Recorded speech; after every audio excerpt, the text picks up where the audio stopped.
Hey, secret friends, welcome back to the Spotlight. This is, of course, our segment where we talk to folks in the pop culture world that make the stuff that we love. And Peter and I are very happy to be joined this evening by star of prose, comic, and television in the world of Star Trek, Kirsten Beyer. Kristen, how are you? I'm good, except it's Kirsten. Kirsten. Oh, let me check my notes. Well, I won't make that screw. What was the other name I really screwed up, Peter? It sounded It like was somebody's. Garrett's last name. Yeah, somebody's, and then I had J.M. DeMatteis, who is a comic guy. I'm sure I said that wrong. So I apologize. Thank you for being kind and not being like, I'm out of here. No. You are not the first, nor will you be the last, I'm Oh sure. my goodness. Well, your resume is vast, so we're not going to go through it line by line because that would be crazy and nobody really wants, and I don't think anybody's going to sit still for that.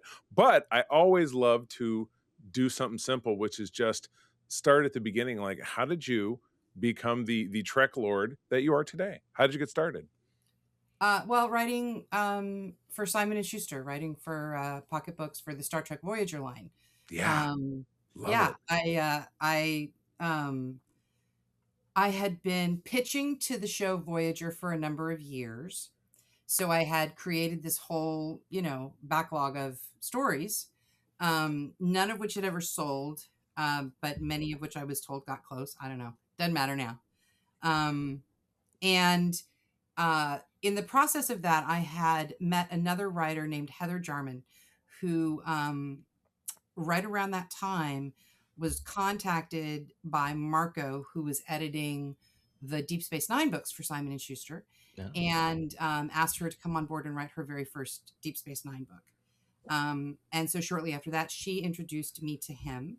And then I was invited to join the 10th anniversary Voyager extravaganza, which included the middle book of a trilogy, fellas. No. And then a short story in the anthology that they did to celebrate Voyager's 10-year anniversary. So that was right. That was how it all started. I love it, and I love that.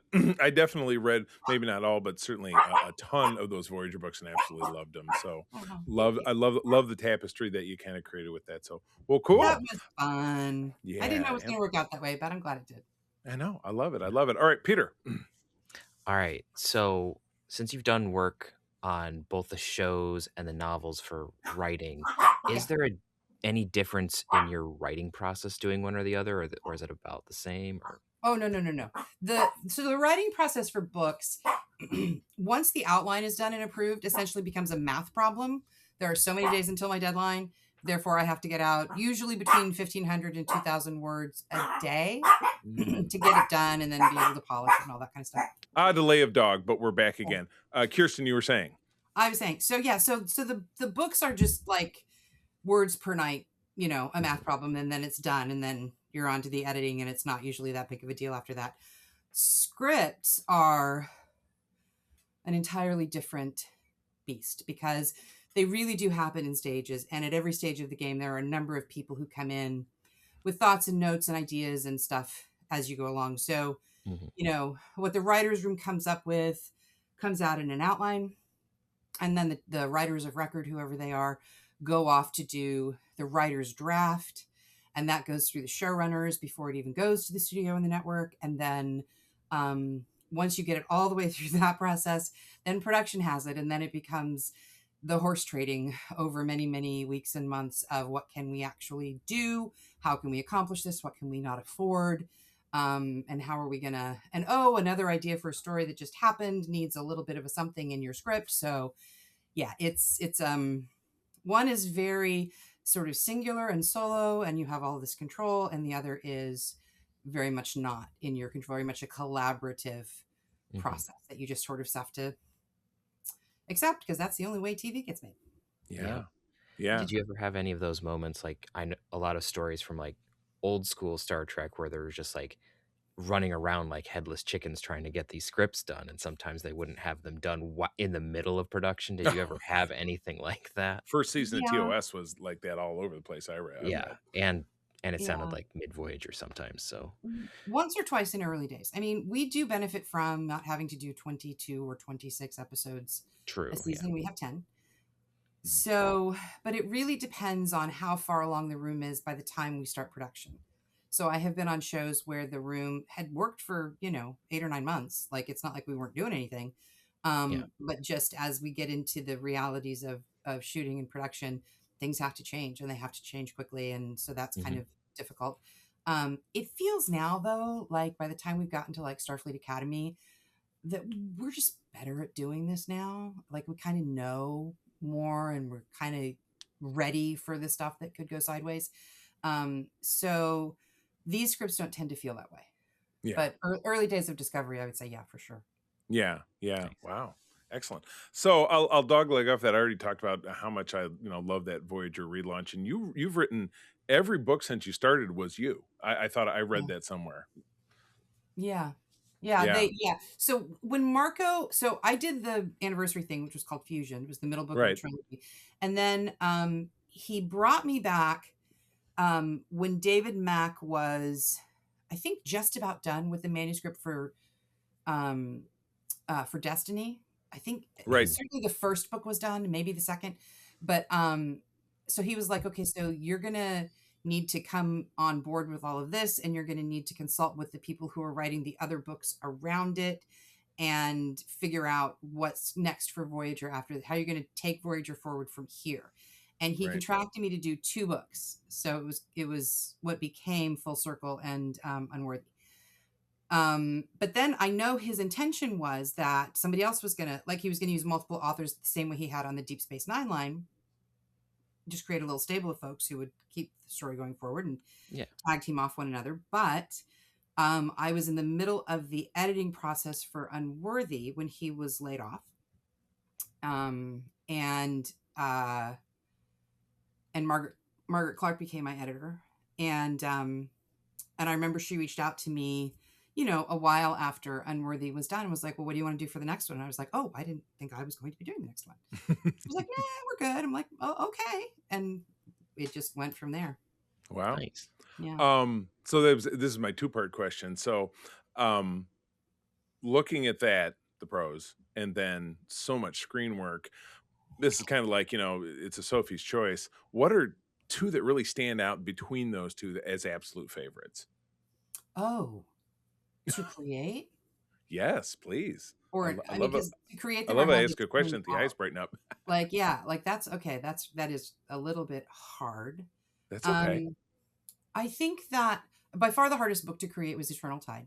There was no question, because there were so many things that in the setup of the first 3 books before that one, I had been assured would never happen. And then I was like, and now all these things are happening. I was like, oh, okay. Excellent. So, but, because when they said you're going to bring back Janeway, who was dead at that point, Right. I was like, they're like, no, just do whatever story we're going to do. And then like last 10 minutes, she'll pop in like a queue and ask for some coffee, and that'll be that. And I was like, no, I don't think so. So by digging into the challenge of that and going as deep as I possibly could and rethinking what it was going to mean for the fleet of ships and all the different people, like I got to do some really fun, weird experimental things with that story, and also just, bring her back in style. Right. Which ended up being something that everybody really loved. So that was very cool. That's awesome. Yeah. I think in terms of, the television stuff, so it's not television, but the closest I've come to the experience that I had writing books, which was sort of that feeling of being the vision and the control and like whatever of all of that, was actually the writing I did for the Con audio drama. Right. Okay. The fact that it's ears only is very much Yep. still a drama script, whatever. And then in terms of actual stuff that has aired on TV, it's hard, because the one I suspect it's going to be is the one we just finished shooting in Toronto for season 2 of Academy. Ooh. But for now, maybe series Acclamation Mill, maybe episode 105. was so great. Um, And I'm fortunate because I have the screener from CBS, so I just finished this for season 1. oh yeah, And we're gonna go back on our biweekly Star Trek show. We're That gonna was the be last one talking I about, saw was yeah. Serious Acclamation Bell. And then obviously episode 6 is on this week for everybody else. So those are the two we're gonna be talking about when we record this weekend. But mhm, yeah, Series Acclamation Mill, my gosh. yeah, Just oh, as two guys who believe in our hearts that DS9 is our absolute favorite, yeah, nailed it. Oh my yeah. God. It was so great. It was so great. Thank you. I am glad you Oh really my liked it. And gosh. of course, all obvious, shared with my dear friend Tawny, who co-wrote Right, it. right. Gotcha. Well, I know Peter has some more questions about Khan, which we loved, and we reviewed a number of weeks back on our show as well. So Mhm. Yeah. we absolutely loved it. Yeah. Yay. Yeah, I actually help work on a fan audio drama that's been going for a hot minute. So when I heard that Yeah. con was happening, all of us were like, "Ooh." Yeah, So, precisely. Mhm, so yeah, we were all like kind of like, "Oh, what's this gonna be?" mhm. So I quite liked it. And so I was just curious since con was a new medium for an official Star Trek production, Yeah. how was like going about starting to think about that? Like, I mean, I know a little bit from my side, but how was it for you? Like starting that process, working on it, thinking how it worked. Did you have to bug anyone on how that worked? And were there any special challenges kind of writing for that and like making sure it fell in the Yeah. way that it did? Yeah. So I had already written one of these, not for CBS, but for Simon and Schuster. I wrote one called No Man's Land with my dear friend Mike Johnson, who I did many, many comic books with. So I was already familiar with just the sort of like rigors of the scripts themselves and how you have to literally every time just close your eyes and go, okay, what can I hear that can tell me all the things I need to know? Yep. Because we're not going to have a narrator and we're not going to have, you know what I mean? Like, so that's its own weird kind of like adjustment in your head when you're writing. But once you're into a scene, it's kind of like everything else. It's just, two people confronting obstacles and solving problems, right? Mhm. The biggest challenge to that was actually the fact that I wasn't there for the beginning of it. It had already been in the works for a couple of years with Yeah, Nick that's true. Meyer, and Right. he had developed 9 scripts, and so he had an idea of the story that he wanted to tell. But there were a lot of challenges with what he had done, just because there's a lot of Star Trek that's happened in the last many many years since he had done Wrath of Khan, and he hadn't seen any of it, and it wasn't really like his thing. So um, I had to sit with him for quite a while and sort of dig out what are the themes, what are the character things, what's the stuff that's really important to you about this, and then I would be able to sort of shape it into something that modern Trek fans would, recognize and be able to handle, and things that wouldn't just throw them out of the story because of Star Trek canon or like whatever. Um, Mhm. but it was that thing of I didn't get to really. It's not all mine, you know, um, but the actual piece, like the finished product of it, feels very much mine. Like Yeah. I know that I built upon what Nick wanted, and I hope he's happy with the way that it sort of came out. And of course, I wrote that with my good friend David Mack as well. Yep. So there were a lot of voices that eventually kind of like fell away, and there was a sort of like okay, now I'm taking this and running with it and getting through all of the final drafts and then rewrites and stuff after recording and all of that. So it was um, somewhere in between the chaos of a television show and the singular whatever of a novel. Hmm. But yeah, it was very challenging in its own right. Yeah, for sure. Yeah. Yeah. Right. And Nice. rewarding because we're all so psyched about how it turned out. And yeah, I, yeah. And I hope for, I would say I hope for a sequel, but the story didn't lend itself to a sequel. But no. we We all know hope, what obviously, happens after that. So yeah, that it opens the door to similar projects I hope so too. that come after it. So that is our big hope. So, well, I'm going to circle back around again because my next question was about something you touched upon, and that was, of course, Series Acclamation Mill, which Mhm. gave us what we always wanted to see about what happened next from DS9. But now we're 750 years removed, but still bringing back Sirac and digging so deep into Benjamin Lafayette Sisko, and I'm not as a Voyager super fan. I'm not going to say Starfleet's greatest captain because you're going to be like, hey, wait a minute. But he meant. I mean, he meant a lot to a lot of us in that series. Me, Anyway, yeah, I'm right yeah. there with you. I completely understand. But tell me how the story evolved. How did the experience? What was the genesis? The idea Genesis Con. Sorry, but yes, what was the genesis of the idea? Please tell us. Well, we knew we were doing a Sam story, right? Like that was sort Hmm. of like the mandate as we were beginning to work on the episode. And we knew that Sam was an emissary of Cask. And, you know, that word keeps getting tossed around in the room. And Tawny is sitting there going, gee, we've had this other emissary. And Tawny is like, as passionate as you guys think you are about Deep Space Nine, Right, like, sit down. right, right. Because, and also she felt strongly, and I felt very much so rightly, that in terms of what our current day shows have done to sort of reference or refer or whatever to many of the existing series in lots of different ways, Deep Space Nine has not gotten a lot of love and attention. Big And time. because it is, to my mind, as well as I think many other people's, easily one of the strongest shows ever made, and so powerful and so unique. And we all owe so much of what we can do now in Star Trek to that show. Like, there's nothing more deserving, right, of that kind of love and attention. But then the question becomes, how do you do it? Because there are so many real world obstacles to getting to do something like that. You know, one of which is just the simple fact of, well, we're 800 years later. And the minute you open that door, people are going to be like, I need to know everything that happened over the last 800 years. And it's like, I can't do that in an episode Right. of television.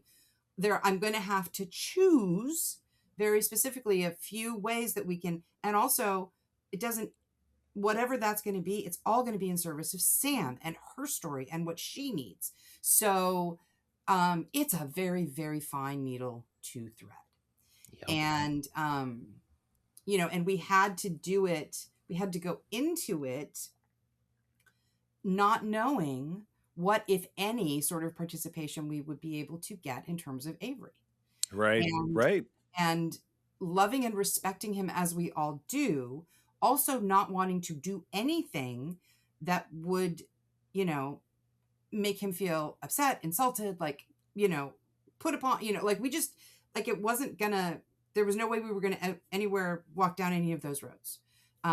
We were gonna create something that was literally our way of saying thank you to him, or we weren't gonna do it, right?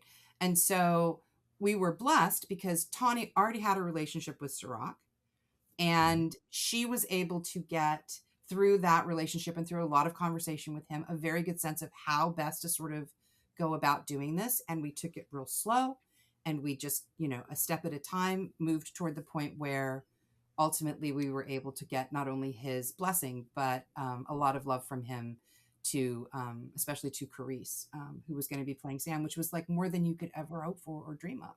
Like, Right. you know, at every point in the process, I kept going, this should not work. This should not work. But something in the universe wanted it to work because it did. Yeah. And it's magical when that happens, you know, and you just sort of trust it and go with it. I will see Tawny in about a week. My wife and I are on the Star Trek cruise, and she's one of the guests. Mm. So I will unabashedly drop your name. I hope you don't Sure. mind. No, I And don't. let her know that we had this wonderful conversation. This will actually be out by that time. So not that I have any Well, illusions that anyone... she's done a lot of talking about it lately, too. I mean, she's, Yeah. you know. I will absolutely. But yeah, totally awesome. Peter, please. Okay.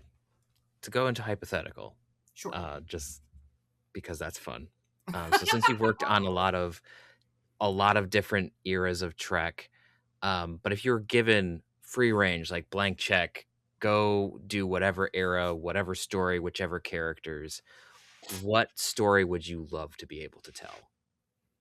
I mean, look, I've spent almost, you know, the first 15, 20 years I was writing Trek, I was writing from the tie-in point of view, which is about looking at the canvas where there are blank spots and filling, or where things don't quite connect right, and trying to line them up and connect them better, right? Yep. And now I've done a whole bunch of other stuff too, some of which very much looked back, but also was trying to sort of like drag us forward into, look, it's been 20 years, guys, or it's been 30 years, guys, or now it's been 800 years, guys. Like, what might have changed, right? And I think that, to be honest, much as I love all of the things that currently exist in Trek, what I yearn for and hunger for the most and get the most excited about in terms of imagining new stories are points of view that we have never seen before. Like, I want to understand more about what it's like to be a citizen in the Federation. Like, I love a captain and a science officer and a pilot and a doctor and whatever, but like, I'm ready for stories that really, really break that point of view more so than we did even on like Discovery or in some ways Picard, right? I'm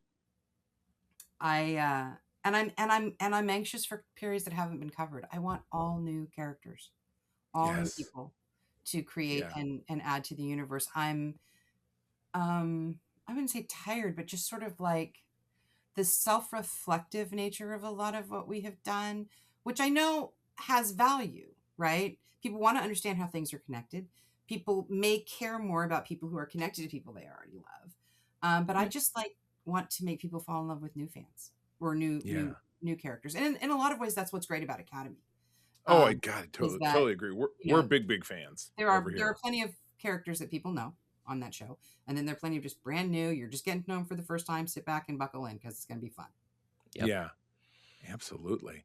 Yeah. I have a pop quiz question before we kind of Oh, wind things down. uh-oh. Oh, I know. I already really raked you over the coals with pick a favorite. Mm. Um, your first episode of any Star Trek that you ever saw. Okay, it's going to be the original series Okay. because I would have been a kid, and it might have been Who Mourns for Adonis. Oh, Yeah. I watched Yeah, that a that's a couple good days one. ago because I'm doing Yeah, a watch through right now myself. yeah. It also might have been Galileo 7. I mean, I was Okay. pretty young, but I think Yeah. it was one of those two.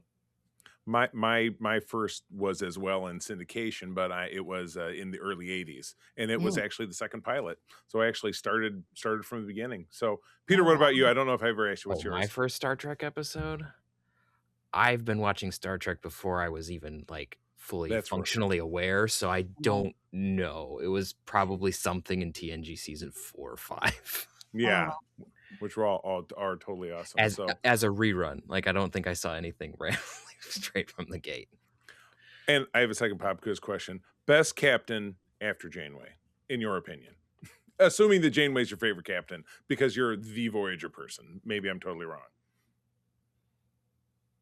best captain after Janeway. Janeway, I mean, look, she's Janeway's a complicated character for me. I Yeah. think she's an amazing captain. And I think, I think as much as Voyager did for her, there was so much more they could have done. So it's always kind of like a missed opportunity situation for me with her. Best captain. Oh God.